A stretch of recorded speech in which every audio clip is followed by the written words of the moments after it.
నా బహుజన సోదరి సోదరులందరికీ ఎవరి కారణంగా అయితే ఈరోజు మనం అందరము సమావేశమైనామో ఆ మహానుభావుడు డాక్టర్ విశారదన్ మహారాజు గారికి వారితో అంటే అతను అర్జునుడేమో అతను క్షత్రియుడు, మరి తను ఏకలవ్యుని లాగా అర్జునుని లాగా ఒక్కడే ప్రావీణ్యత పొంది ఒక్క మాదిగ కులాన్ని ఉద్ధరించడానికి బయలుదేరినటువంటి ఒక మహానుభావుడు విశారదన్ మహారాజు. నేనప్పుడు అనుకునేవాడిని, ఒక్క మాదిగ కులాలనే ఎందుకు ఉద్ధరిస్తున్నాడు, ఈ బీసీ ఎస్సీ ఎస్టీలను కూడా ఉద్ధరించడానికి బయలుదేరితే బాగుండేదేమో అని నా మనసులో ఉండేది. అదొక సలహా ఇద్దామని నేను ఎంత ప్రయత్నం చేసినా ఆయన ఫోన్ నెంబర్ దొరకలేదు. నేనప్పుడు జాతీయ బీసీ కమిషన్, ఓబీసీ కమిషన్ కాదు, బీసీ కమిషన్ చైర్మన్గా ఉన్నాను. ఓబీసీ అన్నా కూడా ఆ పేరు కమిషన్ పేరు మాత్రం జాతీయ బీసీ కమిషన్ మాత్రమే.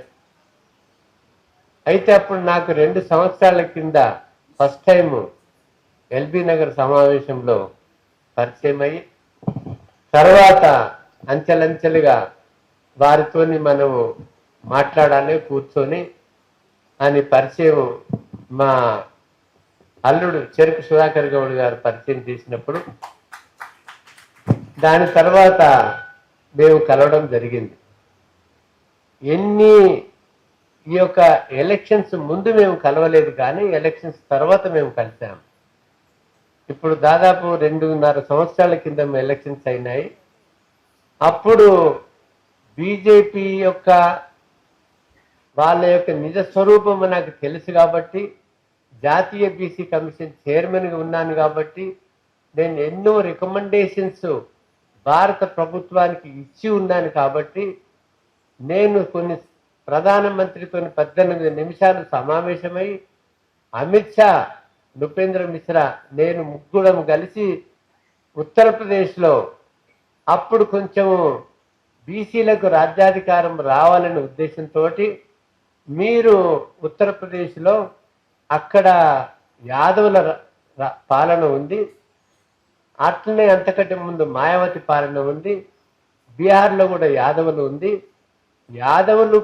యాదవులు కుర్మీలు హరిజనులు మీకు ఓటు వేయరు కాబట్టి మీరు బీసీల కులగరణ చేస్తామని మీరు ప్రామిస్ చేస్తే ఈ యొక్క మోస్ట్ బ్యాక్వర్డ్ క్లాసెస్ కూడా కొన్ని సీట్లు ఇస్తామని మీరు ప్రచారం చేస్తే మీరు ఉత్తరప్రదేశ్లో బాగా పెట్టొచ్చునని నేను సలహా ఇచ్చాను. అది పొరపాటు కావచ్చును. అందుకని అప్పుడు ఆ మౌర్యని తీసుకొని వెళ్ళి ఈ రకమైన ప్రచారం చేసి బీజేపీ ఉత్తరప్రదేశ్లో గెలవడం జరిగింది. జరిగిన తర్వాత యోగిని తీసుకొచ్చి మన బీసీ ఎస్టీల మీద రుద్దినారు. ఆయన బుల్డోజింగ్ పాలన చేస్తా ఉన్నాడు. ఒక కరడుగట్టిన హిందుత్వవాది అతను. మనం బీసీ ఎస్టీ మనము మూల నివాసులము, ఆదివాసులము, హిందువులము కాము. మనము హిందువులం కాదు. మనం హిందువుల కంటే ముందు ఆది దేవి దేవత సనాతన ధర్మానికి చెందిన మూల నివాసులం మనం. కాబట్టి మన పూర్వీకులు రాజులు ఈ దేశాన్ని రాజ్యమేలిన వారు మన పూర్వ సంతతి. కాబట్టి హిందూ పేరు మీద అరాచకాలు, దౌర్జన్యాలు, మనకు తారతమ్యాలు, మనం హిందువులనే బడుగు బలహీన వర్గాలని బలిపశువులు చేస్తే, అందుకనే మన ఏదైతే సామాజిక తత్వవేత్తలు ఉన్నారో మేము హిందువులమని ఒప్పుకోవడానికి సిద్ధపడలేడు మన కాంచీరామ్ కానీ, లేకపోతే జ్యోతిరావు పూలే కానీ, అంబేద్కర్ కానీ. అందుకని ఈ దేశంలో ఉన్నటువంటి యొక్క మనకు స్వాతంత్రం రాకముందు 500 సంవత్సరాలు ముస్లిమ్స్ రాజ్యమేలినారు, 200 సంవత్సరాలు ఆంగ్లేయులు రాజ్యమేలినారు. అప్పుడు కూడా ఈ మధ్యవర్తులు, దళాధీరులు, జమీందారులు, దోపిడీదారులు ఈ యొక్క అగ్రకుల వాళ్ళే. ఈ తెలంగాణలో నిజాము గవర్నమెంట్ ఉన్నంత వరకు 14 సంస్థానాలు డీసీలుంటే 1,00,000 ఎకరాలు కలిగినటువంటి 12 రెడ్లవి, 1 వెలుమలది, 1 కర్ణపోలది. అయితే అప్పుడు కూడా మనకు వాళ్ళు దళారీలుగా ఉన్నారు కాబట్టి అప్పుడు కూడా మనకు స్వాతంత్రం రాలేదు, ఎటువంటి హక్కులు దొరకలేదు. పోనీ అంబేద్కర్ పుణ్యమాని మనకు ప్రాథమిక హక్కులు వచ్చినాయి, ప్రాదేశిక సూత్రాలు వచ్చినాయి. ఈ యొక్క తరతరాలుగా మనం పీడించబడి ఏలబడి మనకు విస్మరించబడిన కులాలకు ఫస్ట్ మనకు స్త్రీలకు ఓటు హక్కు లేకుండా ఉన్నప్పుడు, స్త్రీలకు ఏ రకమైన హక్కు లేకుండా ఉన్నప్పుడు ప్రతి పౌరుడికి సమానమైన హక్కు కల్పించింది మన బాబాసాహెబ్ అంబేద్కర్. ఈ యొక్క ఎప్పుడు ఆయన రాజ్యాంగంలో రాసినది మీరు కొన్ని చూసినట్లయితే తరతరాలకెళ్ళి వచ్చినటువంటి అందులో యొక్క రుగ్మతలను, అన్యాయాలను అరికట్టడానికి ఆ యొక్క రాజ్యాంగంలో రాసినటువంటి కొన్ని మనకు అప్పుడు మంచినీళ్ళ బావిలో వాళ్ళ బావి వేరే, మన బావి వేరే, వాళ్ళ శ్మశాన వాటికలు వేరే, మనవి వేరే. ఇవన్నీ ఎవరు సృష్టించినాడు? ఈ కుల వ్యవస్థ ఎవడు సృష్టించినాడు? ఈ యొక్క చాతుర్వర్ణ సిద్ధాంతాన్ని ఎవడు రచించినాడు? భగవంతుడు రచించాడా? లేకపోతే వీళ్ళు ప్లాన్ చేసి ఈ యొక్క బ్రాహ్మణ ఏదైతే వీళ్ళు ఉన్నారో ఈ కథలు అన్ని రాసేసి ఈ రకంగా వాళ్ళు సృష్టించారా? సో ఈ సృష్టించి దానికి మన మీద రుద్ది మన నొసట నువ్వు ఎస్సీవిరా, నువ్వు బీసీవిరా, నువ్వు ఎస్టీవిరా, నువ్వు ఏ పని చేస్తే ఆ కులానికి చెందినవాడు రా అని మన తలరాత వాడు రాసినాడు, కానీ దేవుడు రాయలేదు, మనం రాసుకోలేదు. కానీ ఆ కుల వ్యవస్థలో మనం ఇరుక్కుపోయి ఇప్పటి వరకు కొట్టు మిట్టాడుతున్నాము. అందుకే మనకు ఐకమత్యం లేనందువల్ల మనకు రాజ్యాంగ హక్కులు వచ్చినా కూడా రాజ్యాంగ ఫలాలు ఇంతవరకు మనకి అందుతలేవు. రాజ్యాంగం వచ్చినాక కూడా మనకు న్యాయ వ్యవస్థలో కానీ, లేకపోతే పాలనా వ్యవస్థలో కానీ, లేకపోతే చట్ట సభలలో కానీ, లేకపోతే ఆర్థిక వనరులో కానీ, కాంట్రాక్ట్స్లో కానీ, మీడియాలో కానీ ఎక్కడ కూడా మనకు రావాల్సిన హక్కు మనకు ఏ మాత్రము రావట్లేదని చెప్పక తప్పదు. మనం చూసుకుందాము, మన ఉమ్మడి ఆంధ్రప్రదేశ్ని చూసుకుందాం. ఉమ్మడి ఆంధ్రప్రదేశ్లో ఫస్ట్ దామోదరం సంజీవయ్య గారు, తర్వాత బూర్ల రామకృష్ణరావు అనుకుంటా ఫస్ట్, తర్వాత దామోదరం సంజీవయ్య గారు వచ్చినప్పుడు అంతకంటే మంచి పాలన ఇచ్చినటువంటి మొత్తం భారతదేశంలో ఏ ఒక్క వ్యక్తి ఉండడు. అయినా కూడా అతని మీద ఈ రెడ్లు కంప్లైంట్ చేసి దామోదరం సంజీవయ్య కూడా ఒక కరప్ట్ పర్సన్ అని ఎంక్వైరీ చేసి ఆయన ఇంటికి వస్తే పూరి గుడిసెనే ఉంది, కానీ అట్లా ఏం లేదు. అట్లనే ఒక బీసీ నాయకుడు కామరాజు నాడారు కూడా ఆల్ ఇండియా కాంగ్రెస్ ప్రెసిడెంట్ అయితే ఆయన మీద చేస్తే వాళ్ళ అమ్మ, ఆయన ప్రెసిడెంట్కి ఉన్నప్పుడు కూడా వాళ్ళ అమ్మ కూలి పని చేసుకుని బతుకుతా ఉంది. మనకు బీసీలకు న్యాయము, ధర్మము, నీతి, నిజాయితీ ఉంది, కానీ ఈ అగ్రకుల వ్యవస్థ వాళ్లకు లేదు. అన్ఫార్చునేట్గా ఈ ఉత్తర భారతదేశంలో బ్రాహ్మణ పన్య క్షత్రియ డామినేషన్ ఉంది, అలానే అగ్రకుల బీసీలు కొంతమంది ఉన్నారు. కానీ మన దగ్గర సోకాళ్ళు క్షూద్రులు, ఎవరు క్షూద్రులు? వీళ్ళు రెడ్లు క్షూద్రులే, అలానే కమ్మలు క్షూద్రులే.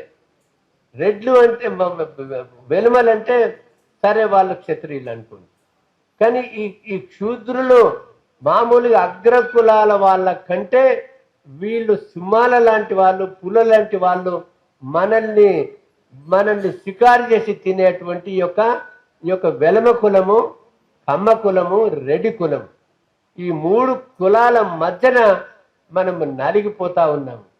మనం ఆ రోజు మరి కమ్మలు ఎక్కడో ఉన్నోళ్ళు, ఏదో వ్యవసాయం చేసుకుని ఉన్నోళ్ళు, గూడాల మీద ఉండోళ్ళు, వాళ్ళకు తెలివి దూరదృష్టి ఉంది కాబట్టి ఎక్కడ ప్రాజెక్టులు ఉంటే అక్కడ భూములు కొని తర్వాత ఎన్టీ రామారావు వచ్చిన తర్వాత మొత్తం కమ్మ కులం, దాని తర్వాత కొంతవరకు ఎన్టీ రామారావు బీసీలని కొంతవరకు ఎంకరేజ్ చేసినాడేమో, కానీ తర్వాత ఎన్టీ రామారావుని వెన్నుపోటు పొడిచి అతని అల్లుడు చంద్రబాబు నాయుడు గద్దె ఎక్కినాక కమ్యూనిస్టుల మభ్యపెట్టి, మనందరికి కూడా మభ్యపెట్టి, వాళ్ళందరినీ మరి మాయ మాటలు చెప్పి ఇన్నేళ్లు రాజ్యం వెళ్ళినటువంటి ఒక చంద్రబాబు నాయుడు ఆయన కుబేరుడైనాడు. ఇప్పుడు అందుకనే సరే ఆంధ్ర తెలంగాణ వేరుపడిన తర్వాత ఇక్కడ వెలుమలకు ఛాన్స్ వచ్చింది, వెలుమలు రాజ్యం వెళ్ళినారు. మీరు చూసినట్లయితే ఈ వెలుమ దొరలు ఏనాడు కూడా బీసీల మీద పెట్టినటువంటి చిత్రహింసల వల్లనే వెలుమలకు వ్యతిరేకంగా పుట్టిందే ఈ నక్సలిజం, కానీ ఇంకొక విధంగా కాదు అని చెప్పక తప్పదు. మనము ఈయన ఓడిపోయినాక కూడా ఈ రోజు కూడా దొరవారు ఆయన ఫామ్ హౌస్లో పడుకొని బీసీల గురించి ఒక్క మాట మాట్లాడు. కేటీఆర్ కూడా మాట్లాడనట్టు మాట్లాడతాడు, కానీ ఒకవేళ కేసీఆర్ తర్వాత కూడా కేటీఆర్ మళ్ళీ వచ్చి బీసీలను మభ్యపెట్టి కేసీఆర్ మోసం చేసినట్లే కేటీఆర్ కూడా మోసం చేస్తాడు, కానీ బీసీలకు మాత్రం న్యాయం జరగదు. అక్కడ ఆమెకు ఒక ముఖ్యమంత్రి కావాలని ఒక ఆలోచన పుట్టింది కాబట్టి ఆయన బిడ్డకు తండ్రిని అడ్డం పెట్టుకొని 1000 కోట్లు సంపాదించుకొని తండ్రి అటప్పుడు మరమనిషట మన మనిషి కాదట అని ఆమె ఒక పార్టీ పెట్టుకొని ప్రజలు నమ్ముతారు ఆవిడని. తండ్రి మీద పెద్దయి తండ్రి అడ్డం పెట్టుకొని సంపాదించిన వ్యక్తి ఆమె ఒక పార్టీ పెట్టుకొని తెలంగాణ జాగృతి పెట్టుకొని ఆమెకు నమ్మే పరిస్థితి లేదు. కాబట్టి ఈరోజు మీ యొక్క ముఖ్యమంత్రి ఏదైతే ఉందో మీరు చూడండి, ఆయన ముఖ్యమంత్రి అయిన తెల్లారి నుండి రోజు ఒక ప్రామిస్ చేస్తాడు. ఏం ప్రామిస్ చేస్తాడు? BC SC ఎస్టీలందరికీ లోటపెట్ట పెదవుకు నక్కాశ పెట్టుకుంటుందట. లోటపెట్టుకు ఇంత పెద్ద పెదవు ఉంటుంది, ఆ ముద్ద ఎప్పుడు కింద పడుతుందో తిందామని నక్క చూస్తుందట, కానీ ఆ లోటపెట్ట పెదవు కింద పడది, నక్కకు దొరకదు. అట్లనే ఉన్న ముఖ్యమంత్రి రోజు ఒక ప్రామిస్ చేస్తాడు. ఏం వస్తుందే మరి అనుకుంటారు. డబుల్ బెడ్రూమ్లు వచ్చాయి, లేకపోతే వ్యవసాయ రైతులకు ఎంత పండిస్తే అంత కొంటమనని వాళ్ళకి ఇన్ని బాధలు పెడతా ఉన్నాడు. తర్వాత ఆ ధోరణేమో మనకు భూభారతి పెట్టినాడు. భూభారతి పెట్టి మనకు ఒక్క తప్పు ఉంటే ఒక రిజిస్ట్రేషన్ మనం కాగితాలు కొన్నా కూడా అది రికార్డ్ ఆఫ్ రైట్లో ఎక్కపోతే 1500 కట్టాలి, ఎంఆర్ఓ చుట్టూ 10 సార్లు తిరగాలి. ఆ పైసలు పోయినాయి మళ్ళా కట్టుకొని రమ్మంటాడు. ఇప్పుడు నా విషయంలోనే నాకు భూమి ఉంది, నా కొడుకులకు ఉంది. నా దగ్గర 12 ఎకరాలు ఉంటే ఒక్క పుస్తకంలో 6 ఎకరాలని ఇచ్చిండ్రు, ఒక పుస్తకంలో 8 ఎకరాలు ఇచ్చిండ్రు, ఒక పుస్తకంలోనేమో నాకంటే ఉన్నదానికంటే అంతకన్నా ముందు ఏదో ఇచ్చినారు. అంటే ఇవన్నీ రెక్టిఫై చేయడానికి ఒక్కొక్క ఎంట్రీకి 1500 కట్టి ఎంఆర్ఓ చుట్టూ తిరగాల. అంటే నాకే ఇట్లా జరిగితే ఈ యొక్క తెలంగాణలో ఉన్నటువంటి ఇంతో అంతో భూమి ఉన్నటువంటి బడుగు బలహీన వర్గాలు ఈ భూమి యొక్క రికార్డులు సరి చేసుకోవడానికి తల ప్రాణం తోకకొస్తుంది. వాళ్ళు తిరిగి తిప్పకాయ వేసారిపోతున్నారు. ఈ మధ్యన భూ తగాదాలు వస్తున్నాయి, కొట్లాట్లు వస్తున్నాయి, పోలీస్ కేసులు వస్తున్నాయి. కానీ ప్రభుత్వం మాత్రం ఆ యొక్క పోర్టల్ పెట్టి కోట్ల రూపాయలు సంపాదించుకుంటున్నారు. అప్పుడేమో సంతోషిదన్నారు భూభారతి, ఇప్పుడేమో వీళ్ళకు సంబంధించిన తాబాదారులకు ఎవరుందో కానీ ఎవ్వరికి సంబంధం లేదు. ఎంఆర్ఓకు పవర్లు ఇవ్వలేదు, ఆర్డీఓకు కొన్ని పవర్లు, కలెక్టర్ కొన్ని పవర్లు. ఈ రంగారెడ్డి అయితే అదొక పెద్ద గోల్డ్ మైన్. మీరు చూసినా కదా కలెక్టర్ అభయ్ ఎన్ని కోట్లు దొరికినాయో అతనికి. అంటే ఒక భూమి ఏదైతే విలువలు పెరుగుతూ ఉంటుందో అదందరికీ ఒక ఆదాయ వనరులు అయిపోయినాయి. ఈ యొక్క తెలంగాణ రాష్ట్రంలో హైదరాబాద్ చుట్టుముట్టు ఏ ఒక్క బిల్డర్ సుఖంగా లేదు, ఏ ఒక్క వ్యక్తి సుఖంగా లేడు, ఏ ఒక్క వర్గం కూడా సుఖంగా లేరు. ఎవడన్నా పెద్ద ప్రాజెక్ట్ కడదామంటే ఇప్పుడు హైటెక్ సిటీ ఇంత డెవలప్ అయింది, ఈయన ప్రభుత్వంలో ఏదన్నా ఒక డెవలప్ అయిందా? ఎవడన్నా డెవలప్ చేస్తామంటే భూ బకాసారులు లెక్క ముఖ్యమంత్రి లెవెల్కి వెళ్ళి కింది వరకు పోతుంది. దానికి ఒక హైడ్రాని పెట్టినాడు. హైడ్రాని పెట్టి ఎవరి గురించి అవి పెట్టావో, మరి నీ అన్నదమ్ములు దుర్గం చెరువులో ఉంటే, మరి చెరువు ఏరియాలో ఉంటే వాళ్ళకు కొట్టవు. కానీ ఎక్కడెక్కడో బీదోళ్ళు కడితే కోర్టు ఆర్డర్లు ఉన్నా కూడా, టైటిల్ ఉన్నా కూడా నువ్వు బూచి చూపించేది గవర్నమెంట్ ల్యాండ్ అని కోర్టు ఆర్డర్లు కూడా లెక్క లేకుండా నువ్వు హైడ్రాని పంపించి వాడికి ఏమో డబ్బులు ఇస్తే ఊరుకుంటావు, ఏదైనా సెటిల్మెంట్ అవుతే లేకపోతే కూలగొడతావు. మళ్ళా హైకోర్టుకు పోయి మనం తెలుసుకుంటే గమనుంటావు. అంటే ఇది ఏం జరుగుతుంది? ఇంకా యోగి ఆదిత్యనాథ్ బుల్డోజింగ్ గవర్నమెంట్ కంటే 10 రెట్లు ఇక్కడ అన్యాయం జరుగుతూ ఉంది. ఏ వర్గం కూడా బాగలేదు. రఘు చెప్పినట్లు అన్ని వ్యవస్థలను గుప్పట్లో పెట్టుకొని అన్ని వ్యవస్థలు దొంగల ముఠాలాగా పంచుకుంటున్నారు. కానీ ప్రజలకు మాత్రం ఉపయోగపడే ప్రభుత్వం కాదు ఇది. అందుకని మనము మన బాబుజలము బౌళ రాజ్యము మనది. కాబట్టి మనకు ఒక మన హక్కు రాజ్యాంగ పరంగా మనం శాంతియుతంగా, మనకు న్యాయబద్ధంగా, స్వచ్ఛంగా ఎప్పటికైనా సత్యమేమో గెలుస్తుంది. చూసినారు, రాజకీయ పార్టీలను చూసినారు ప్రజలు, ఈ యొక్క సంఘాలను చూసినారు ప్రజలు. ఏ సంఘమైనా కూడా ఒక పెద్ద ఏమంటాం దాన్ని, ఒక ముఠా. అది ముఠా బిర్యానీ తాపిచ్చేసి కాలేజీలకు వెళ్ళి వసూలు చేసుకొని గవర్నమెంట్తో కూడా మంచిగుండి గవర్నమెంట్ కూడా మమేకమయ్యి డబ్బులు తెచ్చుకొని వాళ్ళు బతకడానికి ప్రయత్నం చేస్తున్నారు. కానీ నిస్వార్థంగా ప్రజల సేవ చేయడానికి మాత్రము ఏ వ్యవస్థ, ఏ సంఘం కూడా పనిచేయట్లేదు. నేను మోసపోయి కొంతకాలం వాళ్ళకి ఎంకరేజ్ చేశాను. ఎంకరేజ్ చేస్తే కొంత నిలగదక్కున్నాయి. కానీ వాళ్ళ నిజ స్వరూపము తెలిసిన తర్వాత ఇంత వీళ్ళకు క్యారెక్టర్ లేదు, కమిట్మెంట్ లేదు, కాండక్ట్ లేదు, ఒక విజన్ లేదు, ఒక దిశ లేదు, ఒక దశ లేదని తెలుసుకున్న తర్వాత వాళ్ళతోని దూరమైంది. నేను విశారదన్ మహారాజు ఎప్పుడైతే తన వర్గాలని ఒక్కడే నాయకుడు ఉండడో అప్పుడు కఠోరంగా ఉన్నాడు వ్యక్తి. కానీ ఇంతమంది నాయకులు ఉన్నప్పుడు ఇప్పుడు కొంత పలసబడింది. నేను ఖచ్చితంగా చెప్తాను, కొంతవరకు పలసబడింది, కొంతవరకు కాంప్రమైజ్ ఉన్నారు. ఎందుకంటే నేను చెప్పేది ఏంటంటే, ఇప్పుడు ఆయన ఒక్కడు ఉన్నప్పుడు ఎవరి సర్ది, ఎవరి నీళ్లు, ఎవరి ఖర్చులు పెట్టుకుని వాళ్ళు వచ్చేవాడు. కానీ ఈరోజు ఇంత పెద్ద ఆర్గనైజ్ చేసి మన కార్యకర్తలు, మనకు కూడా మాంసం కావాలా, మనకు కూడా మత్తు కావాలా, మనకు కూడా కోరికలు కావాలా, ఈ క్యారెక్టర్ ఉంటే మాత్రం ఈ ఆర్గనైజేషన్కి ముందుకు పడదు. అందుకనే నేను ఏం చెప్పానంటే, నీ యొక్క కార్యక్రమాలు పెడితే ఎవడైనా ఆర్ఎస్ఎస్ బీజేపీ వాడు పెడితే వాడు మాంసం పెట్టడు, కోడి పెట్టడు, చికెన్ పెట్టడు, బిర్యానీ పెట్టడు. కాబట్టి మనకు ఖర్చు లేకుండా మనం కూడా సాత్విక భోజనం తిని అండ్లనే వస్తుందా, కోడి తింటూ వస్తుందా, మాంసం తింటూ వస్తుందా? నేను 30 సంవత్సరాలకి వెళ్ళి మాంసం కానీ, కోడి కానీ, మత్తు కానీ, ఉల్లిపాయ కానీ, ఎల్లిపాయ కానీ తినకుండా బతుకుతా. ఆరోగ్య 76 సంవత్సరాలు, ఇంకా 10 సంవత్సరాలు ఈజీగా బతుకుతా, 86 సంవత్సరాలు ఈజీగా బతుకుతా. ఉన్నందులో కూడా మీకు సాయం చేస్తా. కానీ మీరు పరివర్తన చెందే వరకు ఏ మానవుడైతే నీతి నిజాయితీతోని సత్యంగా ధర్మంగా ఉంటాడో వానికి ఒక శక్తి ఉంటుంది, వానికి ఒక పవర్ ఉంటుంది, వానికి ఆలోచన శక్తిలో అద్భుతమైన మన యొక్క శక్తి ఉంటుంది. కాబట్టి నేను ఒకసారి పేరంటాలపిల్లి అని పాపికొండల మధ్యన ఉంటుంది. అక్కడ మొత్తం ట్రైబల్స్.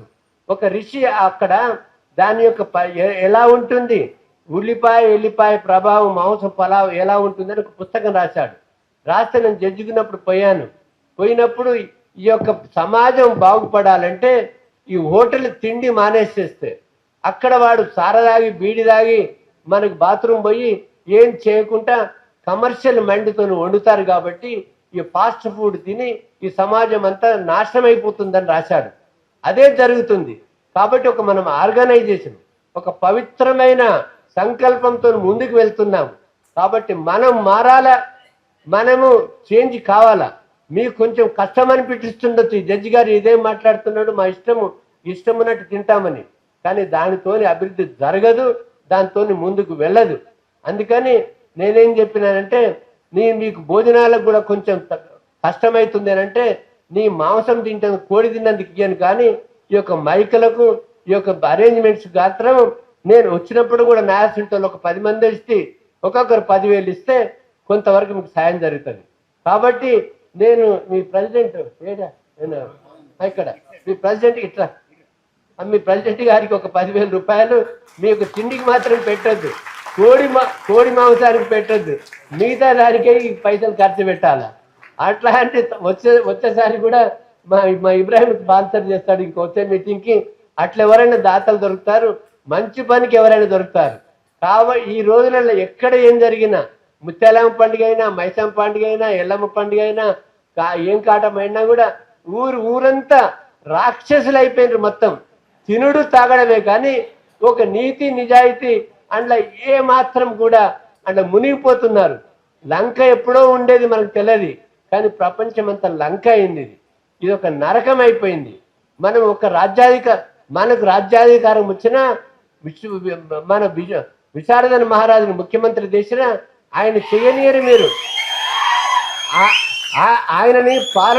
ఆయన పాలన చేయనియరు, మీరు పీక తింటారు. కాబట్టి మీరు మారేంత వరకు, ఆయనను కూడా కఠోరంగా ఉన్నంత వరకు ఈ ఆర్గనైజేషన్కు బంగారు భవిష్యత్తు ఉండడం కొంచెం కష్టమవుతుంది. కాబట్టి నేను మీది ఎస్సీ ఎస్టీ, మీరు బీసీ జేఏసీ, కానీ అంతకంటే పెద్ద ఆర్గనైజేషన్ నాది.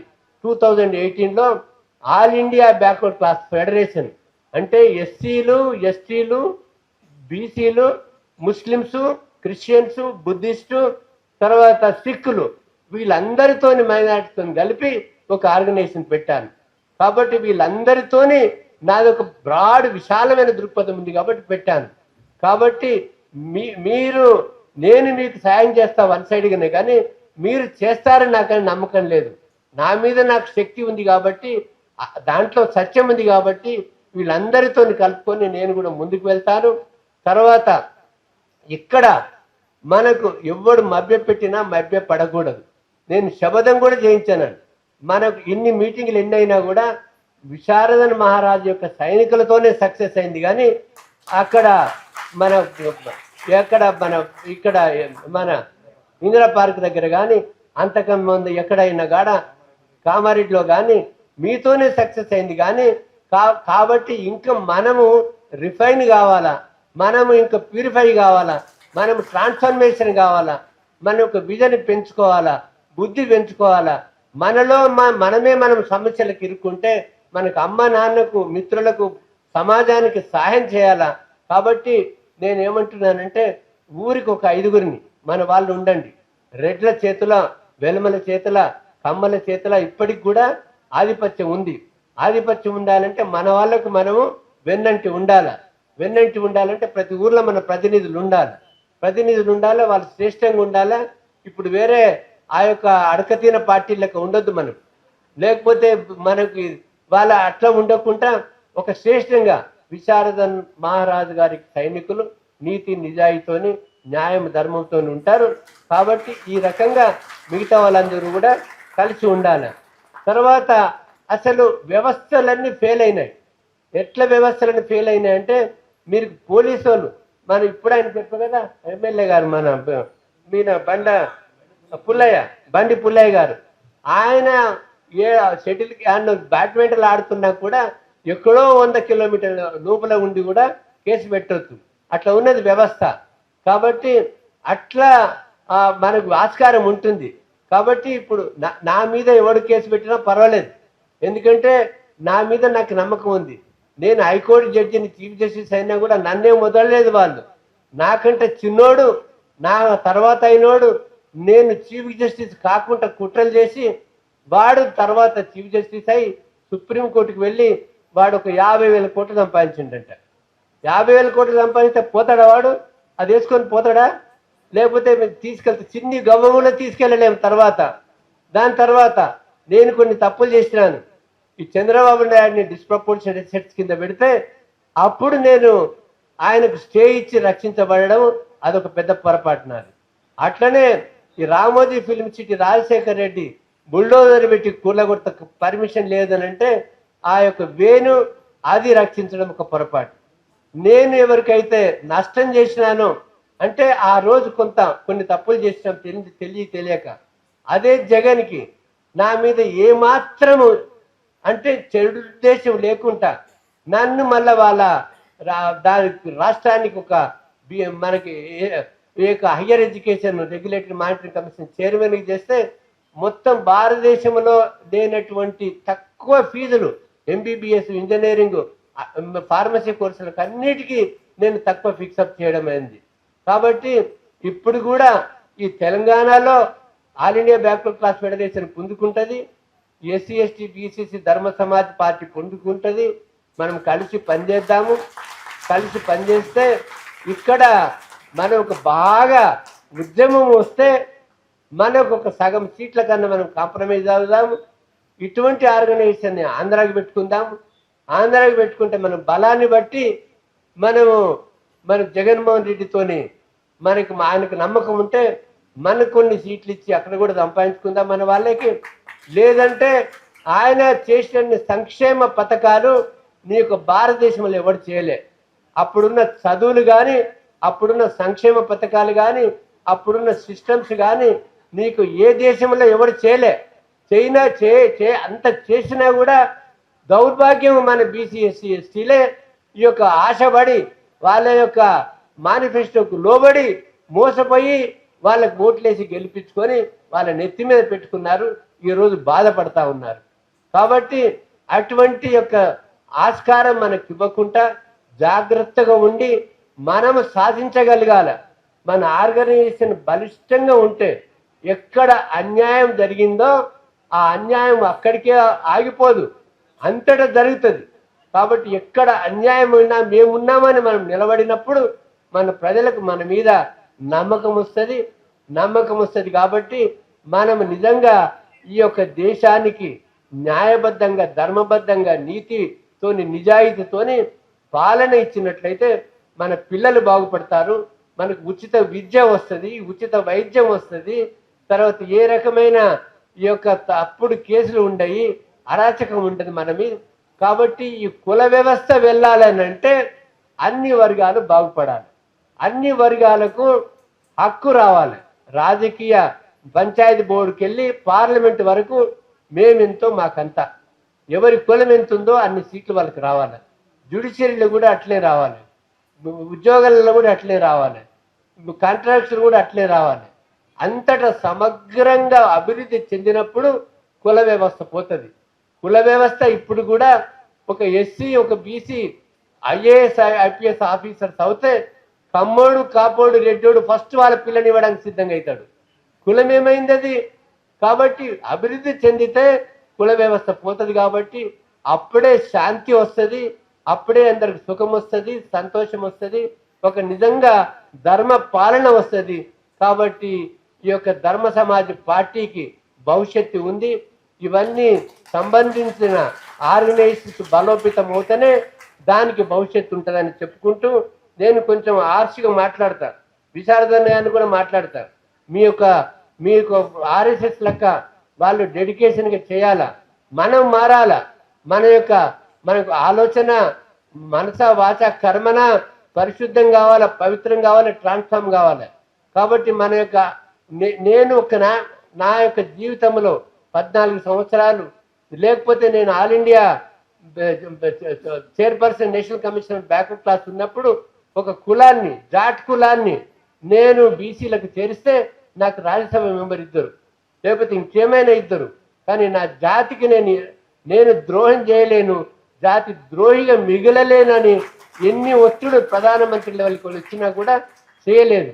లేకపోతే హైకోర్టు న్యాయమూర్తిగా ఉన్నా కూడా ఎవరి ప్రలాభాలకు, ఎవరి లూర్స్కు, టెంప్టేషన్స్కు ఆశ పడకుండా అన్నిటికీ నేను ఎదురొద్ది నేను నిలబడి నా న్యాయ ధర్మాన్ని నేను చేయగలిగినాను.